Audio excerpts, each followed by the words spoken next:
Muita gente falando sobre os Estados Unidos. Então, vamos direto falar sobre esse assunto. Tem destaque, é claro, no nosso site, está acompanhando de perto essa reta final, né, para o dia oficial da votação lá para os norte-americanos. Veja que a Kamala e Trump seguem empatados em 48% a menos de 24 horas da eleição.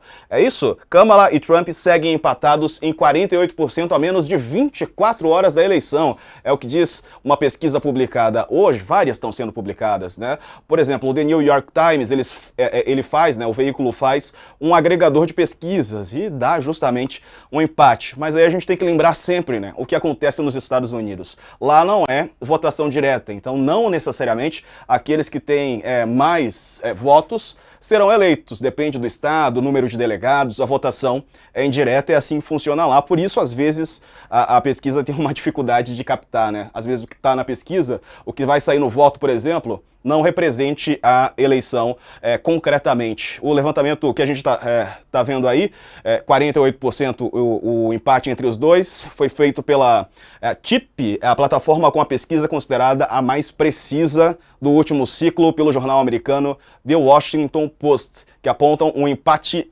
persistente desde 26 de outubro.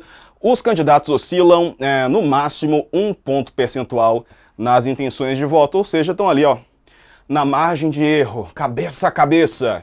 Quem será que ganha, hein? Quem será que leva essa?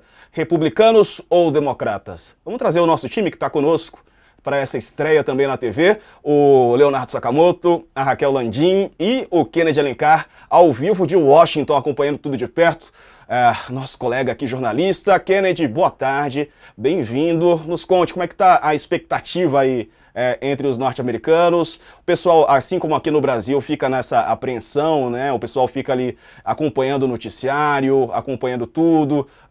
Como é que está essa expectativa por aí? Uma boa tarde para você, bem-vindo. Olá, Diego, boa tarde para você. Parabéns aí para o canal UOL, que está estreando em várias TVs aí por assinatura. Boa tarde para a Raquel, para o Sakamoto, para quem está nos assistindo. Ô, Diego, a disputa está muito apertada mesmo, como você acabou de relatar. É uma disputa mais apertada desde 1972, diz a imprensa americana. Hoje a CNN fez uma simulação com algumas pesquisas e, segundo a CNN, a simulação dela hoje daria 270 votos para Kamala Harris no colégio eleitoral e 268 votos para o Trump. Ou seja, tem 538 votos no colégio eleitoral. Quem fizer 270 ganha. As pesquisas que dão 270, 268 é meio a meio. Qualquer um deles pode ganhar.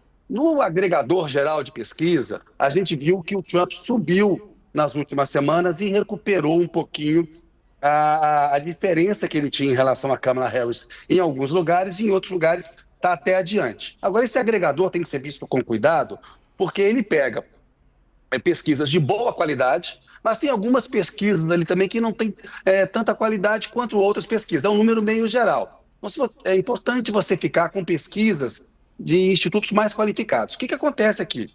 Desde 1972, as pesquisas normalmente têm uma margem de erro ali de 3,4, 3,5 pontos percentuais. Agora, em 7 swing states, que são os estados pêndulo, que são aqueles estados onde pode dar um, pode dar outro, essa margem de erro é de 3 pontos. E aí tem que se tomar muito cuidado para avaliar. Certamente é a eleição mais disputada dos últimos 40 anos. Esses 7 estados que são os mais disputados são a Geórgia, a Carolina do Norte, a Pensilvânia, Michigan, Arizona, Wisconsin e Nevada. E hoje o Trump estava fazendo campanha justamente na Carolina do Norte e a Harris estava falando na Pensilvânia. E o Trump está indo para outros estados também. Porque nesses swing states aí, ele deu uma encostada na Kamala Harris. Acontece que eles têm um peso diferente no colégio eleitoral. Se fala muito da Pensilvânia porque são 19 votos no colégio eleitoral. É importante. A Carolina do Norte são 16 votos no colégio eleitoral. Aí nesses estados, depois eu vou falar um pouquinho adiante, expectativa de divulgação de resultado, provavelmente a gente vai demorar alguns dias para saber quem foi eleito. Não deve sair na terça-noite nem na quarta-feira de manhã, mas em alguns estados você já vai ter uma ideia, claro, do que aconteceu. O Arizona onde o Trump cresceu bastante nos últimos tempos, tem 11 delegados. Wisconsin, onde a Câmara tinha perdido o terreno e voltou a recuperar, o Trump está preocupado. 10 delegados no colégio eleitoral. Michigan, 15 delegados, e Nevada, apenas 6 delegados. Esses 7 estados aí, Diego, eles podem definir a eleição. Do jeito que está hoje, está muito disputado e é uma eleição que vai ter muito impacto no planeta. Né? Isso é dito aqui, no mundo inteiro há uma expectativa. Primeiro, porque o Trump ele tem, em questões ambientais, uma posição muito retrógrada, muito reacionária. Ele não acredita nas mudanças climáticas. Ele pode piorar um quadro que já é grave, né, de emergência climática no mundo. Ele vai dar gás para a extrema-direita na Europa, na América Latina. Ele é uma figura que nos últimos dias adotou um discurso de ódio muito forte. Isso pode ter assustado algumas pessoas. Coisas de baixo calão, ataques a Kamala Harris, a Nancy Pelosi, a Liz Cheney, sobretudo ataques às mulheres. Se depender das mulheres e dos jovens, a Kamala Harris ganha. Quando você vai, por exemplo, para algumas pesquisas, a Kamala Harris tem mais de 40% de dianteira entre os jovens, por exemplo, quando comparado com o Trump.